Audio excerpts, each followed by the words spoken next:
जय जगन्नाथ पिलाने इतिहास आउ गोटे नुआ क्लास को तुम स्वागत।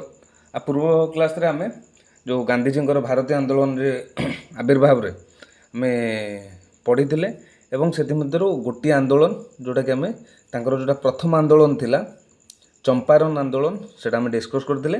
वर्तमान आमे ता परवर्ती विभिन्न को आंदोलन रे से संपृक्त थिले से विषय आमे एई क्लास रे पढ़िबा।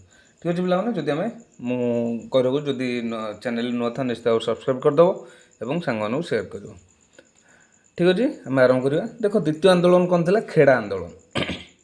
देख जमी पूर्व कही चंपारण आंदोलन जमी गोटे कृषि संबंधी था, ये भी खेड़ा आंदोलन भी से भाई एक कृषि संबंधी आंदोलन था जो कि 1918 मसीह कौन होता जो खेड़ा जिला गुजरातर खेड़ा जिला जो कौन होता शस्य उत्पादन बाधा बाधाप्राप्त होता माने ठीक भाव में से कृषक मैंने शस्य उत्पादन करें किंतु तत्कालीन से समय राजस्व विभाग जी थे नियम अनुसार जमीर स्वाभाविक उत्पादन परिमाण 1/4 कम परिमाण शस्य उत्पादन हेले चाषी मान राजस्व देय परिमाण कोहल कर व्यवस्था था।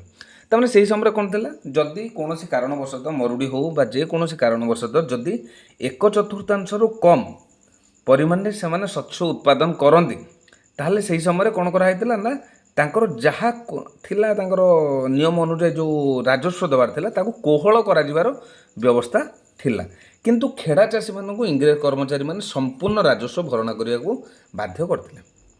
तामाने कौन है जदि कौन कारणवशतः जदि आमर कृषि बाधाप्राप्त हुए बा 1/4 कम जदि से उत्पादन करते ताहले सेमानकु जो कर देवाई पड़ूला से कोहल कराजिबार नियम थिला किंतु से क्षेत्र में किंतु तांको से कोहल करागलानी तांको बाध्य करागला संपूर्ण जो ये जो कर देवाई बाध्य कराला। तेणुक जो ये से विरोध करिकी से खजना देह को प्रत्याख्यान कले और से परिमाण भोगिया को तेणुक कौन परिमाण भोगिया को से प्रस्तुत हेले कहीं से जेहेतु देख से हूँ प्रथम कथा से ये करना उत्पादन ना इे जदि देदेवे ताले कौन हम सी पुणी बचे केमती तेणुक से कौन कहले आम जहाँ भी हो जाऊ आम जेकोसी परिस्थिति आम परिणाम आमको भोगिया पड़ू बर आम किंतु सेतिकी कर देबू ना ये से ये नहीं कि आंदोलन आरंभ करते। तेणुकर शेष इंग्रेज सरकार बाध्यतामूलक राजस्व आदाय निवृत्त हेले एवं गुप्त निर्देशन जारी कर समर्थ चाषी मान आदाय कराला। जो आंदोलन सफल होता एवं परवर्ती समय से कौन है जो बाध्यतामूलक जो राजस्व से निवृत्त रखाला उठे दिगला किंतु गोटे गुप्त निर्देशनामा जारी करा जायकि कौन कराला जो माने सामर्थ्य जो माने देई पारिबे सेमानक पाखरु आदाय कराइतला। ये आंदोलन में तांकर गांधीजी मुख्य किए थे मुख्य सहयोगी थे इंदुलाल जाग्ञिकी तांकर मुख्य सहयोगी थे एवं आंदोलन सफलता गभीर भाव प्रभावित होगी खेड़ा जिलार अधिवासी तथा अहमदाबाद आईनजीवी जी कि सरदार वल्लभ भाई पटेल गांधीजी जड़े अनुगामी थे। तमाने ये जो आंदोलन जो तांकर सफलता को ये करके सफलता को देखिकी सरदार वल्लभ भाई पटेल गांधीजी जड़े प्रधान अनुगामी भाव उभा होते। तेणुक ताले आम ओभरअल जो देखा खेड़ा आंदोलन सी भी गोटे से कृषि संबंधी एवं जो जहाँकि केवे 1918 मसीह संगठित होता। से भली तृतीय आंदोलन देखिए आम अहमदाबाद लुगा कारखाना।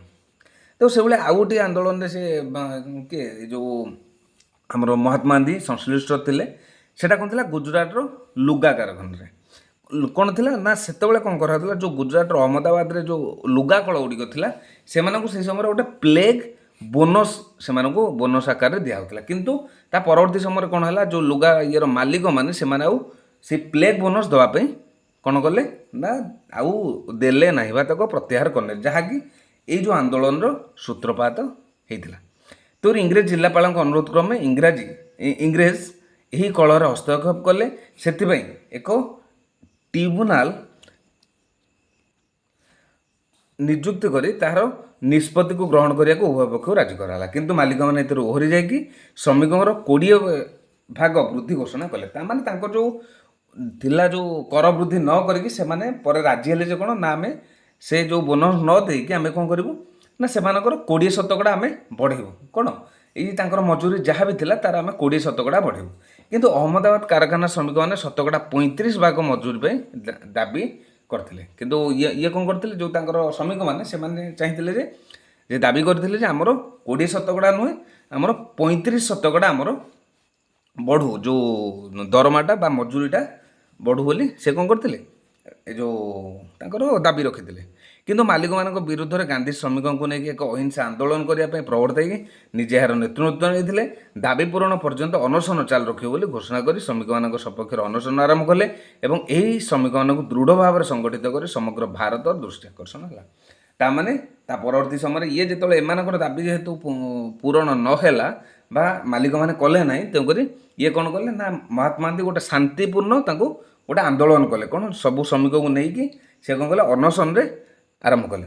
ଏବଂ ଏଇ ଯେଉଁ ଅନଶନ ଯେଉଁ ଇଏଟି ହେଇଥିଲା କ'ଣ ସମଗ୍ର ଭାରତରେ ଦୃଷ୍ଟି ଆକର୍ଷିତ ହେଇଥିଲା, ଯାହାକି ଏଥିରେ ଭୟଭୀତ ହୋଇକି ପରିଶେଷରେ କାରଖାନା ମାଲିକମାନେ ତାଙ୍କର କ'ଣ ହେଇଥିଲା, ମଜୁରୀକୁ 35% ବୃଦ୍ଧି ହୋଇଥିଲେ। ତାମାନେ ଏଇ ଯେଉଁ 2-3ଟା ଜାଗାରେ ଯେଉଁ ଶାନ୍ତିପୂର୍ଣ୍ଣ ଯେଉଁ ଆନ୍ଦୋଳନରେ ବା ସତ୍ୟାଗ୍ରହ ତାଙ୍କୁ କ'ଣ ଦେଇଥିଲା, ପରବର୍ତ୍ତୀ ସମୟରେ ଏଇ ସତ୍ୟାଗ୍ରହ ଗୋଟେ ଅମୋଘ ଅସ୍ତ୍ର ଭାବରେ ଗ୍ରହଣୀୟ ହେଇଥିଲା। କାହିଁକିନା କାରଣ ଆମର ସେମାନେ କ'ଣ କରୁଥିଲେ, ଯେତିକି ବି ଦେଖ ପିଲାମାନେ କୌଣସି ସ୍ଥାନରେ ସେ ହିଂସାତ୍ମକ ଆଚରଣ ଗ୍ରହଣ କରିନାହାନ୍ତି, ସବୁଠି କ'ଣ କରୁଛନ୍ତି, ଶାନ୍ତିପୂର୍ଣ୍ଣ ଭାବରେ ଯେଉଁ ଆନ୍ଦୋଳନ କରିଛନ୍ତି। ଆଉ ଶାନ୍ତିପୂର୍ଣ୍ଣ ଆନ୍ଦୋଳନଟା ବି କ'ଣ ହେଇଛି, ପ୍ରତ୍ୟେକ ସ୍ଥାନରେ ସଫଳ ହେଇଛି। ତେଣୁକରି ଏଇ ଯେଉଁ ଶାନ୍ତିପୂର୍ଣ୍ଣ ଆନ୍ଦୋଳନଟା ହିଁ ପରବର୍ତ୍ତୀ ସମୟରେ ଆମର ସ୍ୱାଧୀନତା ଦେବାରେ ଗୋଟେ ପ୍ରମୁଖ ଅସ୍ତ୍ର ଭାବରେ ଗାନ୍ଧିଜୀଙ୍କର ଠିଆ ହେଇଥିଲା। ହେଲା, ତାହେଲେ ଓଭରଅଲ୍ ଯଦି ଦେଖିବା, ତାହେଲେ ଅହମ୍ମଦାବାଦ ଲୁଗା କାରଖାନା ଯେଉଁ ହେଇଥିଲା, ସେ କ'ଣ ଯେଉଁ ପ୍ଲେഗ് ବୋନସ୍ ଯେଉଁ ଦେବା ପାଇଁ ସେମାନେ ରାଜି ହେଇନଥିଲେ ମାଲିକମାନେ, ପରବର୍ତ୍ତୀ ସମୟରେ କ'ଣ ନା 20% ସେମାନେ ବଢ଼ାଇବା ପାଇଁ ମାନେ କହିଥିଲେ ମାଲିକମାନେ। କିନ୍ତୁ ଶ୍ରମିକମାନଙ୍କର ଦାବି ଥିଲା ଯେ ଆମର 35% ବଢ଼ୁ। ଯେହେତୁ ସେମାନେ ଦାବି ପୂରଣ କରିନଥିଲେ, ତାହେଲେ ଇଂରେଜୀଙ୍କ ତତ୍ତ୍ୱାବଧାନରେ ସେ ଗୋଟେ କ'ଣ ହେଇଥିଲା, ଯେ ଶାନ୍ତିପୂର୍ଣ୍ଣ ଅନଶନ ଆନ୍ଦୋଳନ ହେଇଥିଲା, ଯାହାଦ୍ୱାରା କି ସେଟା ମଧ୍ୟ ଫଳପ୍ରଦ ହେଇଥିଲା। ଯାହାଦ୍ୱାରା କି ଗାନ୍ଧିଜୀଙ୍କର ଏଇଭଳି ଭାବରେ ବିଭିନ୍ନ ପ୍ରକାର ଯେଉଁ ଆନ୍ଦୋଳନରେ ସେ ଯେହେତୁ ସଫଳତା ପାଇଥିଲେ, ପରବର୍ତ୍ତୀ ସମୟରେ ସେ ମଧ୍ୟ ତାଙ୍କର ଯେଉଁ ଭାରତକୁ ସ୍ୱାଧୀନ କରିବା କ୍ଷେତ୍ରରେ ମଧ୍ୟ ଏଇ ଯେଉଁ ସତ୍ୟାଗ୍ରହ ବା ଶାନ୍ତିପୂର୍ଣ୍ଣ ଆନ୍ଦୋଳନ ହିଁ ଆମର ଲାଭପ୍ରଦ ହେଇଥିଲା। ପିଲାମାନେ ମନେ ରଖିବ ଯେ ଗାନ୍ଧିଜୀଙ୍କ ସମ୍ପାଦନାରେ 2ଟା ସେ ପତ୍ରିକା ସେ ପ୍ରକାଶିତ କରିଥିଲେ। ଗୋଟେ କ'ଣ ଥିଲା, ୟଙ୍ଗ ଇଣ୍ଡିଆ, ଆଉ ଗୋଟେ ହେଉଛି ନବ ଜୀବନ। ବୁଝିଲା। ତାପରେ ବର୍ତ୍ତମାନ ତା ପରବର୍ତ୍ତୀ ତାଙ୍କର ଥିଲା କ'ଣ, ରାଓଲତ ଆଇନ ବିରୋଧରେ ଆଇନ, ଯେଉଁଟାକି ପିଲାମାନେ ରାଓଲତ ଆକ୍ଟ ବୋଲି ଯେଉଁଟା କୁହାଯାଉଛି, ସେଇଟା ଗୋଟେ ଆମର ବ୍ଲାକ୍ ଆକ୍ଟ ବି କୁହାଯାଏ ବା କଳା ଆଇନ ବି ତାକୁ ଆଖ୍ୟା ଦିଆଯାଇଛି। ଯେ ରାଓଲତ ଆକ୍ଟ କ'ଣ, ପ୍ରଥମ କଥା ହେଲା ଚମ୍ପାରନ, ଖେଡ଼ା ଆଉ ଅହମ୍ମଦାବାଦ ପରେ ଏଗୁଡ଼ାକ କ'ଣ ଥିଲା, ଗୋଟେ ଆଞ୍ଚଳିକ ଆନ୍ଦୋଳନ ଥିଲା। କିନ୍ତୁ ରାଓଲତ ଆକ୍ଟରେ ତାଙ୍କର କ'ଣ ଥିଲା ନା ପ୍ରଥମ ଜାତୀୟ ସ୍ତରର ଆନ୍ଦୋଳନ, ଯେଉଁଟା ବ୍ରିଟିଶମାନଙ୍କ ଏଗେନଷ୍ଟରେ ପ୍ରଥମ ଜାତୀୟ ସ୍ତରର ଆନ୍ଦୋଳନ ଥିଲା। କାହାର, ଗାନ୍ଧିଜୀଙ୍କର।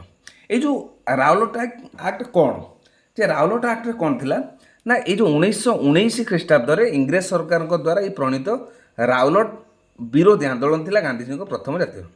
ତେଣୁକରି ଏଇ ଯେଉଁ ରାଓଲତ ଆକ୍ଟଟା ଆକ୍ଚୁଆଲି କ'ଣ, ଯେ ରାଓଲତ କ'ଣ ଥିଲେ ନା ସେ ଗୋଟେ ଆଇନ ପ୍ରଣୟନ କରିଥିଲେ। ଯେ ତାର ପୃଷ୍ଠଭୂମି କ'ଣ ଥିଲା ନା ଯେତେବେଳେ ପ୍ରଥମ ବିଶ୍ୱଯୁଦ୍ଧ ପରେ ଭାରତ ଇଂରେଜ ଓ ମିତ୍ର ଶକ୍ତିକୁ ବହୁ ଭାବରେ ସେ କ'ଣ କରିଥିଲା, ସାହାଯ୍ୟ କରିଥିଲା। ତେଣୁକରି ଭାରତୀୟମାନେ ଆଶା କରିଥିଲେ ଯେ ଯୁଦ୍ଧ ପରେ ଇଂରେଜ ସରକାର ଭାରତର ରାଜନୈତିକ ଦାବିଗୁଡ଼ିକୁ ପୂରଣ କରିବେ, କିନ୍ତୁ ସେମାନେ ନିରାଶ ହେଇଥିଲେ।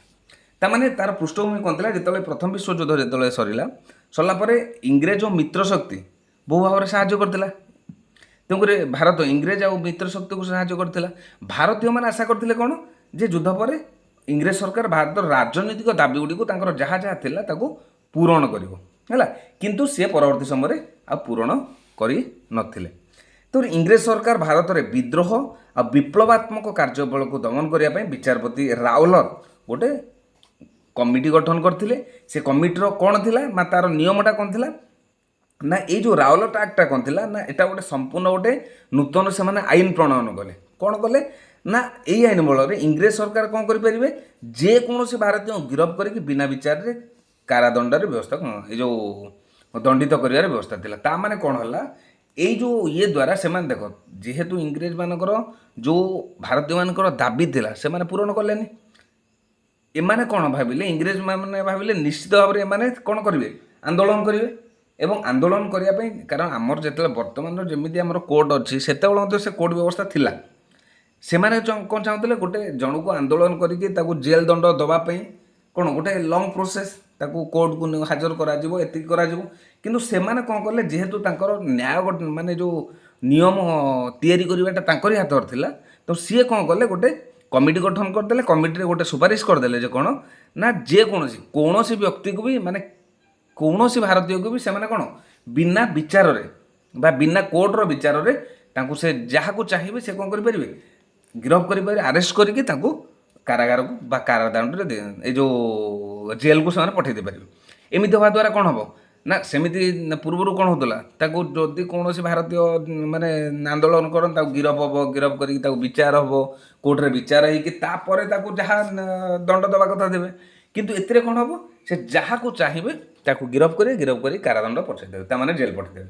ଏଥିରେ କ'ଣ ହେବ, ତାମାନେ ଏମାନଙ୍କର ଭାରତୀୟମାନଙ୍କର ତାହେଲେ ଯେଉଁ ତାଙ୍କର ଆନ୍ଦୋଳନଟା ଆଉ କ'ଣ ହେଇପାରିବନି, ସେମାନଙ୍କର ସଫଳ ହେଇପାରିବନି। ଏଇ ଯେଉଁ ଆକୁ ବନ୍ଦ କରିବା ପାଇଁ ସେମାନେ କ'ଣ କରିଥିଲେ, ଏଇ ଯେଉଁ ଆଇନକୁ ସେମାନେ ବ୍ୟବସ୍ଥା କରିଥିଲେ, ଯେଉଁଟାକି ଏଇ ଆଇନ ଦ୍ୱାରା କ'ଣ ହେଲା, ଜନସାଧାରଣଙ୍କର ସ୍ୱାଧୀନତା ଅକ୍ଷୁଣ୍ଣ ହେଲା। କାହିଁକିନା ସେମାନେ ଧର କିଏ ଟିକେ କ'ଣ କହିଲା, ସାଙ୍ଗେ ସାଙ୍ଗେ ଆଉ କିଛି ନାହିଁ, ମାନେ ବିଚାର କିଛି ନାହିଁ, ମାନେ କ'ଣ ହେଇଛି କ'ଣ ନାହିଁ କିଛି ବିଚାର କରିବାର ନାହିଁ, ସିଧା ନେଲେ ଆରେଷ୍ଟ କରିବେ, ନେଇକି ପୁରେଇ ଦେବେ। ତାହେଲେ ଏଥିରେ କ'ଣ ହେବ, ତାହେଲେ ଗୋଟେ ଜନସାଧାରଣର କ'ଣ ସ୍ୱାଧୀନତା ବା ଅଧିକାର କ୍ଷୁଣ୍ଣ ହେଲା। ତେଣୁକରି ଏଇଟାକୁ ନେଇକି 1919 ଫେବୃଆରୀରେ ଗାନ୍ଧିଜୀ ଏକ ସତ୍ୟାଗ୍ରହ କମିଟି ଗଠନ କରିକି ସେମାନେ କ'ଣ କଲେ, ଏଇ ଅହିଂସା ଭିତ୍ତିକ ଆନ୍ଦୋଳନକୁ ସେମାନେ ପ୍ରବର୍ତ୍ତାଇଲେ। ତାମାନେ ସେ ଯେଉଁ ଗୋଟେ କମିଟି ଗଠନ କରିକି ସେମାନେ ଲୋକମାନଙ୍କୁ କହିଲେ, ନା ଏଇଟା ଗୋଟେ ମାନେ କ'ଣ ଆମର ଗୋଟେ କ'ଣ କ୍ଷୁଣ୍ଣ ହେଉଛି, ନା ଆମର ଅଧିକାର କ୍ଷୁଣ୍ଣ ହେଉଛି ବା ଆମର ସ୍ୱାଧୀନତା କ୍ଷୁଣ୍ଣ ହେଉଛି। ତେଣୁକରି ଆମେ ଚାଲ ତାକୁ କ'ଣ କରିବା ନା, ତା ବିରୁଦ୍ଧରେ ସେ କ'ଣ କଲେ ନା ଆନ୍ଦୋଳନ କରିବା ପାଇଁ ପ୍ରବର୍ତ୍ତାଇଲେ। ତ ବ୍ରିଟିଶ ବ୍ୟବସ୍ଥାପକ ସଭାରେ ଭାରତୀୟ ସଭ୍ୟମାନଙ୍କ ବିରୋଧ କ୍ରମେ, ମାନେ ଯେତେବେଳେ ବ୍ୟବସ୍ଥାପକ ସଭାରେ ଯେତେବେଳେ ହେଲା ତାକୁ ବିରୋଧ କରାଯାଇଥିଲା, ତଥାପି 1919 ମାର୍ଚ୍ଚ 18ରେ କ'ଣ ହେଲା, ଏଇ ଆଇନ ଗୃହୀତ ହୋଇଥିଲା। ତାମାନେ କାର୍ଯ୍ୟକାରୀ ହେବ ବୋଲି ଗୃହୀତ ହୋଇଥିଲା। ତେଣୁ ଗାନ୍ଧିଜୀ ଏ ଆଇନ ବିରୋଧରେ ଏକ ଗଣ ସତ୍ୟାଗ୍ରହ ଆରମ୍ଭ କଲେ ଏବଂ ଦେଶବାସୀକୁ ଆହ୍ୱାନ କଲେ। ତାମାନେ ଦେଶବାସୀକୁ ଆହ୍ୱାନ କଲେ ଯେ ଯଦି ଏଇଟାକୁ ନ କରାଯାଏ ବା ତାକୁ ଆନ୍ଦୋଳନ ନ କରିବା, ତାହେଲେ ଆମର କ'ଣ ହେବ ନା କ୍ଷୁଣ୍ଣ ହେବ। କାହିଁକିନା ଆମେ ଆଉ କାହା ଏଗେନଷ୍ଟରେ ଆମେ କିଛି କହିପାରିବାନି। କାରଣ ଯିଏ ଯଦି ଟିକେ ପାର୍ଟି ମାନେ ଏଗେନଷ୍ଟରେ ଯଦି କିଛି ବ୍ରିଟିଶ ଏଗେନଷ୍ଟରେ ଯଦି ଆମେ କିଛି ଯଦି ମୁହଁ ଖୋଲିଲେ, ସାଙ୍ଗେ ସାଙ୍ଗେ ସିଏ କ'ଣ କରିବେ, କିଛି ବିଚାର ନାହିଁ, ସାଙ୍ଗେ ସାଙ୍ଗେ ଦେବେ, ଜେଲ୍ ପଠାଇ ଦେବେ। ତାମାନେ ଆମର ଆଉ ଆନ୍ଦୋଳନଟା କିଛି ହେଇପାରିବନି। ତାମାନେ ଏ ନିୟମ ଗୋଟେ କ'ଣ ଆମର ଅଧିକାର କ୍ଷୁଣ୍ଣ ହେଉଛି। ତେଣୁକରି ଏଇ ଆଇନକୁ ସେମାନେ କ'ଣ କଲେ, ବିରୋଧ କରିବା ପାଇଁ ଲୋକମାନଙ୍କୁ ଆହ୍ୱାନ କଲେ। କିନ୍ତୁ ହିଂସାତ୍ମକ ଆନ୍ଦୋଳନ ଦିଗରେ ଯେଉଁ ମାନେ ଗୋଟେ ହିଂସାତ୍ମକ ପରିସ୍ଥିତି ସୃଷ୍ଟି ହେବ, ଏହା ଭାବିକି ଆନି ବେସାନ୍ତ କ'ଣ କରିଥିଲେ, ଏଇ ଯେଉଁ ଇଏକୁ ସେ ବିରୋଧ କରିଥିଲେ, ନା ଏଟା ଏମିତି ନଯାଉ, କାହିଁକିନା ଏମିତି ହେବା ଦ୍ୱାରା ଗୋଟେ ହିଂସାତ୍ମକ ପରିସ୍ଥିତି ସୃଷ୍ଟି ହେବ, ଯାହାଦ୍ୱାରା କି ପରବର୍ତ୍ତୀ ସମୟରେ ଜଟିଳ ପରିସ୍ଥିତି ସୃଷ୍ଟି ହେବ। ତେଣୁକରି ଏଇଭଳି ସେମାନେ ଭାବିକି ସେ କ'ଣ କରିଥିଲେ, ବିରୋଧ କରିଥିଲେ। ତାଙ୍କ ସହିତ ଆହୁରି ମଧ୍ୟ କିଏ ଥିଲେ ନା, ଦିନସ ଏଦୁଲଜୀ ୱାଚା, ସେଇଭଳି ସୁରେନ୍ଦ୍ରନାଥ ବାନାର୍ଜୀ, ତେଜ ବାହାଦୁର ସାପ୍ରୁ ଏବଂ ଶ୍ରୀନିବାସ ଶାସ୍ତ୍ରୀ, ଏଇଭଳି ଅନେକ ନେତା ସବୁ କ'ଣ କରିଥିଲେ ଆକୁ ବିରୋଧ କରିଥିଲେ, ନା ଏବେ ତାକୁ ମାନେ କ'ଣ ସବୁ ଆନ୍ଦୋଳନ ନ କରିବା ପାଇଁ ସେ କହିଥିଲେ। ସମଗ୍ର ଭାରତରେ ଗୋଟିଏ ଦିନ ହରତାଳ ପାଳନ ପାଇଁ ଗାନ୍ଧିଜୀ ଦେଶବାସୀକୁ ପରାମର୍ଶ ଦେଲେ ଏବଂ ତାପରେ ସେ କ'ଣ ଦେଲେ ଯେ ଚାଲ ଆମେ ଗୋଟେ ଦିନ ଦେଶ ସାରା ଆମେ କ'ଣ କରିବା, ଏଇ ଯେଉଁ ନିୟମ ବିରୁଦ୍ଧରେ ଆମେ ହରତାଳ କରିବାର ସେ ପରାମର୍ଶ ଦେଇଥିଲେ ଏବଂ ସରକାରଙ୍କ ନୀତିର ପ୍ରତିବାଦ ସ୍ୱରୂପ ସବୁ ପ୍ରକାର କାର୍ଯ୍ୟ ବନ୍ଦ କରି ଉପବାସ ପ୍ରାର୍ଥନା ଦ୍ୱାରା 1919 ଏପ୍ରିଲ 6 ତାରିଖ ଦିନ ଦେଶବ୍ୟାପୀ ହରତାଳ ଆରମ୍ଭ ହେଲା। ତାମାନେ ସେ ଗୋଟେ ଦିନ ହରତାଳ କରିଥିଲେ କେବେ, 1919 ମସିହା ଏପ୍ରିଲ 6 ତାରିଖରେ ଗୋଟେ ଦିନ ହରତାଳ ହେଇଥିଲା ଏବଂ ଏପ୍ରିଲ 9 ତାରିଖ ଦିନ ତାଙ୍କୁ ଗିରଫ କରିକି ଛାଡ଼ି ଦିଆଯାଇଥିଲା। ଯେଉଁଟା ଏଇ ଯେଉଁ ଗିରଫ କରିକି ଛାଡ଼ି ଦେଇଥିଲା, ଏଇଟା କ'ଣ ହେଇଥିଲା, ଗୋଟେ ସାଧାରଣ ଜନତାକୁ ଗଣ୍ଡଗୋଳ କରିବା ପାଇଁ ଉତ୍ତେଜିତ କରିଥିଲା। କାହିଁକିନା ଲୋକମାନେ କ'ଣ କଲେ, ଯେ ଆମେ ଯଦି ଅନ୍ୟାୟ ବିରୁଦ୍ଧରେ ଆମେ ଇଏ ଆନ୍ଦୋଳନ କରିବାରୁ ସେ ଆମକୁ କ'ଣ କଲେ, ଏ ଯେଉଁ ଗିରଫ କରାଗଲା, ଯେଉଁଟାକି ଏଇ ଯେଉଁ ଗିରଫଦାରୀଟାକୁ ଲୋକମାନେ ସହଜରେ ଗ୍ରହଣ କରିପାରିଲେନି, ଯାହାଦ୍ୱାରା କି ପରବର୍ତ୍ତୀ ସମୟରେ ଏଇ ଯେଉଁ ଆନ୍ଦୋଳନଟା ଗୋଟେ ପ୍ରଚଣ୍ଡ ରୂପ ଧାରଣ କରିଥିଲା। ତେଣୁ ଯଦି ଦେଖିବା 1919 ମାର୍ଚ୍ଚ 20ରେ ଦିଲ୍ଲୀରେ ରାଓଲତ ଆଇନ ବିରୁଦ୍ଧରେ ହିନ୍ଦୁ ମୁସଲମାନଙ୍କର ଗୋଟେ ଶୋଭାଯାତ୍ରା ଉପରେ ପୋଲିସ ଗୁଳି ବର୍ଷଣ କରିଥିଲା ଏବଂ ଏକ ଭୁଲ ବୁଝାମଣା ହେତୁ ଦିଲ୍ଲୀରେ 1919 ମାର୍ଚ୍ଚ 30ରେ ଯାଇକି ହରତାଳ ହେଇଥିଲା। ଏଇଭଳି ଭାବରେ ଆମେ ଯେଉଁ ଦେଖିବା ରାଉଲଟ ଆକ୍ଟ ବା ଆଇନ ବିରୁଦ୍ଧରେ କ'ଣ ଇଏ ଯେଉଁ ମହାତ୍ମା ଗାନ୍ଧୀ କ'ଣ କରିଥିଲେ, ସ୍ୱର ଉତ୍ତୋଳନ କରିଥିଲେ। ସେଭଳି ଆଉ ଗୋଟେ ଯଦି ଦେଖିବା ମୁଖ୍ୟ ଘଟଣା, ଯଦି ଭାରତ ଇତିହାସରେ ଯଦି ଗୋଟେ ସବୁଠାରୁ ମାନେ ଦୁଃଖଦ ଘଟଣା ହେଉଛି କ'ଣ, ଜାଲିଆନାୱାଲାବାଗ ହତ୍ୟାକାଣ୍ଡ। ତ ଏଥିରେ କ'ଣ ହେଇଥିଲା ନା, ସମଗ୍ର ଦେଶ ରାଉଲଟ ଆଇନ ବିରୋଧରେ ଆନ୍ଦୋଳନ ହେଉଥିଲା। କାହିଁକି ସେହି ସମୟରେ କ'ଣ ହେଇଥିଲା, ସେ 1919 ମସିହାରେ ରାଉଲଟକୁ ସବୁ ବିରୋଧ କରୁଥିଲେ। ତ ସେହି ସମୟରେ କ'ଣ ହେଇଥିଲା, 1919 ଏପ୍ରିଲ 10 ତାରିଖରେ ଅମୃତସରରେ ଦୁଇ ସ୍ଥାନୀୟ ନେତା, ଯିଏ ଜଣେ ଥିଲେ ସତ୍ୟପାଲ ଆଉ ସୈଫୁଦ୍ଦିନ କିଚଲୁକୁ ସେ କ'ଣ କରିଥିଲେ, ଗିରଫ କରିଥିଲେ। କାହିଁକିନା ସେ ମାନେ କ'ଣ, ଦେଶ ସାରା ଚାଲିଥିଲା ନା ରାଉଲଟ ଆକ୍ଟ ଏଗେନଷ୍ଟରେ ସବୁ ଆନ୍ଦୋଳନ ଚାଲିଥିଲା। ତ ସେହି ସମୟରେ ଅମୃତସରର ଦୁଇ ଜଣ ନେତା ଥିଲେ, ତାଙ୍କ ନାଁ ଥିଲା ସତ୍ୟପାଲ, ଆଉ ଜଣଙ୍କ ଥିଲା ସୈଫୁଦ୍ଦିନ କିଚଲୁ। ତ ଏଇ ଦୁଇ ଜଣଙ୍କୁ ଯେତେବେଳେ କ'ଣ କରାହେଲା, ଗିରଫ କରାହେଲା, এই ଆନ୍ଦୋଳନର ହିଂସାତ୍ମକ ରୂପ ଧାରଣ କଲା। ତାମାନେ ଲୋକମାନେ ଆଉ ଇଏ କରିପାରିଲେନି ବା ସେମାନଙ୍କୁ ଗ୍ରହଣ କରିପାରିଲେନି। ତ ଜନପ୍ରିୟ ନେତାଙ୍କ ଦ୍ୱାରା ଗିରଫ ପ୍ରତିବାଦ ପାଇଁ ସେମାନେ ବୈଶାଖୀ ଉତ୍ସବ ପାଳନ କରିବା ପାଇଁ ଅମୃତସରର ଜାଲିଆନାୱାଲାବାଗଠାରେ 1919 ଏପ୍ରିଲ 13 ତାରିଖରେ ବହୁତ ଲୋକ ହେଇଥିଲେ। ତାମାନେ ଗୋଟେ ସଭା ଗଠନ ହେଇଥିଲା। କିନ୍ତୁ ସହରର ସଭା ସମିତି କରାଯିବା ଉପରେ ସରକାର ପୂର୍ବରୁ ନିଷେଧାଜ୍ଞା ସମୟରେ ଜନତା ଅବଗତ ନଥିଲେ। ତାମାନେ ପୂର୍ବରୁ ଇଏ କ'ଣ କରିଦେଇଥିଲେ ନା, କୌଣସି ଜାଗାରେ ସଭା କରିପାରିବ ନାହିଁ ବୋଲି ସେମାନେ ପୁରା ବନ୍ଦ କରିଦେଇଥିଲେ। କେଉଁମାନେ, ଯେଉଁ ସରକାରଙ୍କ ଦ୍ୱାରା ଘୋଷଣା କରାଯାଇଥିଲା। କିନ୍ତୁ ସେ ବିଷୟରେ କ'ଣ ହେଇଥିଲା, ଲୋକମାନେ ଏତେଟା ଅବଗତ ନଥିଲେ। ତେଣୁ ଯେତେବେଳେ ଲୋକମାନେ ସେଇ ଯେଉଁ ପଡ଼ିଆରେ, ବୈଶାଖୀ ଯେଉଁ ପଡ଼ିଆରେ ସେ ଯେତେବେଳେ ଏକତ୍ରିତ ହୋଇଛନ୍ତି, ସେହି ସମୟରେ ତାଙ୍କର କିଏ ଥିଲେ ନା, ମୁଖ୍ୟ ସାମରିକ ବାହିନୀର ମୁଖ୍ୟ ଥିଲେ ବ୍ରିଟିଶର ଜେନେରାଲ ଡାୟର। ସିଏ କ'ଣ କଲେ, ସୈନ୍ୟକୁ ନେଇକି ଅତର୍କିତ ବା ନିରସ୍ତ୍ର ଲୋକମାନଙ୍କ ଉପରେ ଅତର୍କିତ ଗୁଳି ବର୍ଷଣ କରିବା ପାଇଁ ସେ ଅର୍ଡ଼ର ଦେଇଥିଲେ ବା କହିଥିଲେ। ଯାହାଦ୍ୱାରା କି ଏ ଫଳରେ ଅନେକ ଲୋକ, ତାମାନେ ପିଲାମାନେ ଏଠି ମନେ ରଖିଥାଉ, ମାନେ କେଉଁ ଟାଇପ୍ର ହିଂସାତ୍ମକ, ତାମାନେ ଚାରିଆଡ଼ୁ ଗୋଟେ ପଡ଼ିଆ ଭିତରେ ବହୁତ ସାରା ଲୋକ ଅଛନ୍ତି, ଏକତ୍ରିତ ହୋଇଛନ୍ତି, ଆଖି ବୁଝିକି ଗୁଳି ଚଳାଇବା। ତାମାନେ କେଉଁ ସ୍ତରର ଯେଉଁ ହିଂସାତ୍ମକ ଏଇ ଯେଉଁ ଆଚରଣ ସେ ଦେଖାଇଥିଲେ। ସରକାରୀ ହିସାବରେ, ତାଙ୍କର ହିସାବରେ ସେ ଦେଇଥିଲେ 379 ଜଣ ମୃତ୍ୟୁବରଣ କରିଥିଲେ, 1200 ଜଣ ଆହତ ହୋଇଥିଲେ। କିନ୍ତୁ ପରବର୍ତ୍ତୀ ସମୟରେ ଯେତେବେଳେ ଗାନ୍ଧିଜୀଙ୍କ ନିର୍ଦ୍ଦେଶରେ ଯେତେବେଳେ ତଦନ୍ତ ହେଲା, ସେତେବେଳେ ଜଣାପଡ଼ିଲା ଯେ ପ୍ରାୟ 1200 ଲୋକ ମୃତ୍ୟୁବରଣ କରିଥିଲେ ଏବଂ 3600 ଲୋକ କ'ଣ କରିଥିଲେ, ତୁମର ଯଥାକ୍ରମେ 3600 କ'ଣ ଥିଲେ ନା, ତୁମର ଆହତ ହେଇଥିଲେ। ତ ଏଇ ଘଟଣାଟାକୁ ଜାଲିଆନାୱାଲାବାଗ ହତ୍ୟାକାଣ୍ଡ ଭାବରେ ଖ୍ୟାତ ବା ଜଣାଶୁଣା, ଯେଉଁଟାକି ଗୋଟେ ସବୁଠାରୁ ଗୋଟେ ନିର୍ମମ ବା ଗୋଟେ ଯେଉଁ ହିଂସାତ୍ମକ କାର୍ଯ୍ୟକଳାପ ବୋଲି ସେତେବେଳେ ଗ୍ରହଣ କରାଯାଇଥିଲା। ତେଣୁ ଜନସାଧାରଣ ଅହିଂସା ଆନ୍ଦୋଳନ ବା ସତ୍ୟାଗ୍ରହ ପାଇଁ ସମ୍ପୂର୍ଣ୍ଣ ରୂପେ ସମର୍ଥ ହୋଇନଥିବା ଉପଲବ୍ଧ କରି ଗାନ୍ଧିଜୀ 1919 ଏପ୍ରିଲ 18ରେ ରାଉଲଟ ଆଇନ ବିରୋଧରେ ଆନ୍ଦୋଳନ ପ୍ରତ୍ୟାହାର କଲେ। ଯେଉଁ ସେମାନେ କ'ଣ, ଯେଉଁ ଆନ୍ଦୋଳନଟା ଯେଉଁ କରାହେଉଥିଲା ଯେ ରାଉଲଟ ଆକ୍ଟ ଇଏରେ, ସେମାନେ ସେଇଠୁ କଲେ ଯେ ନା, ବୋଧହୁଏ ଠିକ୍ ଭାବରେ ଆମେ ହେଇପାରିଲା ନାହିଁ ବା ଏଇ ଯେଉଁ ଆମର ଯେଉଁ ଆନ୍ଦୋଳନଟା ଠିକ୍ ଭାବରେ ହେଇପାରୁନି, ତେଣୁକରି ସେ ପ୍ରତ୍ୟାହୃତ କଲେ ଯେ ନାଇଁ, ଆଉ ଆମେ କରିବା ନାହିଁ। ଏ ଯେଉଁ ଆନ୍ଦୋଳନକୁ ସେ ପ୍ରତ୍ୟାହାର କଲେ। କିନ୍ତୁ ସରକାରଙ୍କ ଦ୍ୱାରା ରାଉଲଟ ଆଇନ ପ୍ରତ୍ୟାହୃତ ହୋଇନଥିଲା। ମାନେ ସେତେବେଳେ ପର୍ଯ୍ୟନ୍ତ କ'ଣ କଲେ, ଗାନ୍ଧିଜୀ ତାକୁ ବନ୍ଦ କରିବା ପାଇଁ ନିର୍ଦ୍ଦେଶ ଦେଲେ, କାହିଁକିନା ଏତେ ବଡ଼ ଗୋଟେ ଘଟଣା ଘଟିଗଲା। କିନ୍ତୁ ରାଉଲଟ ଆକ୍ଟ କିନ୍ତୁ କ'ଣ ହେଇଥିଲା, ବା ଆଇନ କିନ୍ତୁ ସରକାର ପ୍ରତ୍ୟାହୃତ କରି ନଥିଲେ। ତେଣୁ ଗାନ୍ଧିଜୀଙ୍କ ଏହି ଆନ୍ଦୋଳନ ଲକ୍ଷ୍ୟ ପୂରଣ ଦିଗରୁ ବିଫଳ ହୋଇଥିଲା ସୁଦ୍ଧା ଗାନ୍ଧିଜୀକୁ ଜଣେ ବହୁ ପ୍ରତିଭା ଏଇ ଯେଉଁ ସମ୍ପନ୍ନ ସର୍ବଭାରତୀୟ ନେତା ଭାବେ ପ୍ରତିଷ୍ଠିତ ହୋଇପାରିଥିଲେ। ତେଣୁକରି ହୁଏତ ଏଇ ଯେଉଁ ତାଙ୍କର ଯେଉଁ ରାଉଲଟ ଆକ୍ଟ ବିରୋଧରେ ସେ ଯେଉଁ ସଂଗ୍ରାମ କରିଥିଲେ, ହୁଏତ ସେ କ'ଣ ହେଇଥିଲା, ଏତେଟା ଫଳପ୍ରଦ ହୋଇନଥିଲା। କିନ୍ତୁ ତାଙ୍କୁ ଜଣେ ଏଇ ଯେଉଁ ଗାନ୍ଧିଜୀଙ୍କୁ ଜଣେ ସର୍ବଭାରତୀୟ ନେତା ଭାବରେ ପ୍ରତିଷ୍ଠିତ କରିଥିଲା ବା ସର୍ବଭାରତରେ ସେ ତାଙ୍କୁ ସର୍ବାଦୃତ ହୋଇପାରିଥିଲେ ବା ଲୋକମାନେ ତାଙ୍କୁ ଜାଣିପାରିଥିଲେ। ତେଣୁକରି ଅମୃତସର ଘଟଣା ପରେ ପଞ୍ଜାବରେ ସାମରିକ ଆଇନ ଘୋଷିତ ହେଲା ଏବଂ ଏଠାକାର ଜନତା ଅକଥନୀୟ ଅତ୍ୟାଚାରର ସମ୍ମୁଖୀନ ହେଲେ। ଏହି ଘଟଣା ପ୍ରଚାରିତ ହେବା ଫଳରେ ସମଗ୍ର ଦେଶର ଆତଙ୍କର ବାତାବରଣ ଖେଳିଲା। ଅତ୍ୟନ୍ତ ଘୃଣ୍ୟ ସହିତ ଗାନ୍ଧିଜୀ ବ୍ୟକ୍ତ କଲେ, କୌଣସି ପ୍ରକାର ଭାରତୀୟମାନେ ସରକାରଙ୍କର ପୈଶାଚିକ ଅଭିବୃଦ୍ଧିକୁ ଗ୍ରହଣ କରିବା ପ୍ରାପ୍ତ। ତେଣୁକରି ସେ ସେଇଠୁ ତା ପରବର୍ତ୍ତୀ ସମୟରେ ମଧ୍ୟ ବହୁତ ଅକଥନୀୟ କଲେ, ଅତ୍ୟାଚାର କଲେ, ଲୋକମାନଙ୍କୁ ମାନେ ବିଭିନ୍ନ ପ୍ରକାର କଷ୍ଟ ଦେଲେ। ତେଣୁକରି ଏହି ସମୟରେ କ'ଣ କରିଥିଲେ, ଭାରତ ମାନେ ଗୋଟେ ଘୃଣାର ସହିତ ଗାନ୍ଧିଜୀ ବ୍ୟକ୍ତ କଲେ ଯେ କ'ଣ, ଯେ କୌଣସି ପ୍ରକାରର ଭାରତୀୟମାନେ ସରକାରଙ୍କର ପୈଶାଚିକ ବିବୃତ୍ତି, କାରଣ ପୈଶାଚିକ ମାନେ କ'ଣ, ପିଶାଚ ପ୍ରବୃତ୍ତି। ପିଶାଚ ମାନେ କ'ଣ, ଯେ ରାକ୍ଷସ ମାନେ ଯେମିତି ତାଙ୍କ ପାଖରେ କିଛି ନାହିଁ, ମାନବିକତା କିଛି ନାହିଁ, ଇଏ ସେଇଭଳିଆ କାହିଁକିନା ଗୋଟେ ପଡ଼ିଆରେ ଏତେ ଲୋକ ଅଛନ୍ତି, ତାକୁ ଯଦି ତୁମେ ଯଦି କ'ଣ ଗୁଳି କରିକି ମାରିବ, ତାହେଲେ ଆକୁ ଗୋଟେ କ'ଣ ରାକ୍ଷସ ବା ଦାନବର ଛଡ଼ା ଆଉ କାହାର ଏଇଟା କାର୍ଯ୍ୟକଳାପ ହୋଇପାରେ। ତ ସେଇଟାକୁ ସେ ପୈଶାଚିକ ପ୍ରବୃତ୍ତି ବୋଲି କହିଲେ। ତେଣୁକରି ତାକୁ ଆମେ ଯଦି କ'ଣ କରିବା, ଯଦି ଗ୍ରହଣ କରିବା, ତାହେଲେ ନିଶ୍ଚିତ ଭାବରେ ଆମେ ପାପର ଭାଗିଦାର ବା ପାପ କରୁଛନ୍ତି ବୋଲି ସେ କହିଥିଲେ।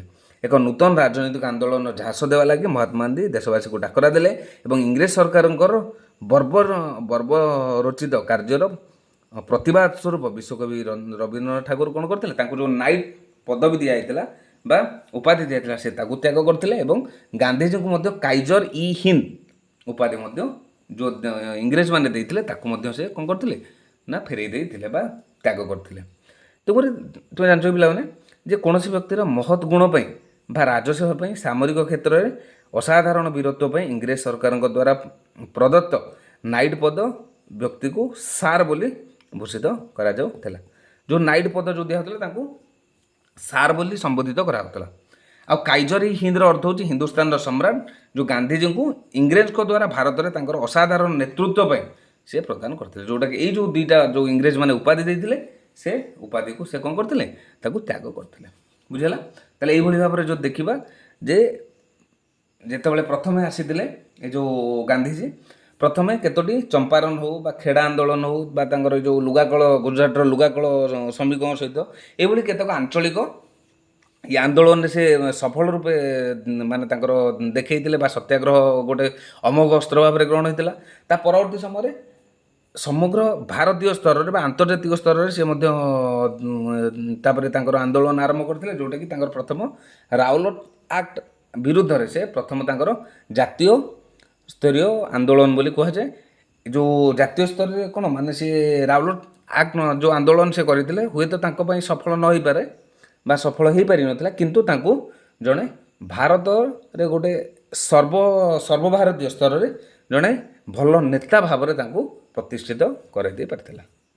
ବୁଝିଲେ ପିଲାମାନେ? ଆଶା କରିବି ନିଶ୍ଚିତ ଭାବରେ ଏ ଯେଉଁ ଆମେ ସବୁ ଡିସ୍କସ୍ କଲେ ଏବଂ ଯେମିତି ପୂର୍ବରୁ ମୁଁ କହିଥିଲି ଯେଉଁ ନୋଟ୍ ବନେଇବା ପାଇଁ ମୁଁ ଅଲରେଡ଼ି ନୋଟ୍ କରିଛି, ତାକୁ ପିଲାମାନେ ତୁମେ କ'ଣ କରିବ, ନୋଟ୍କୁ ଭଲ ଭାବରେ ପଢ଼ିବ ଏବଂ ପାରିବ ଯଦି ତୁମେ ନିଜ କପିରେ ବି ଲେଖିଦେବ। ହେଲା?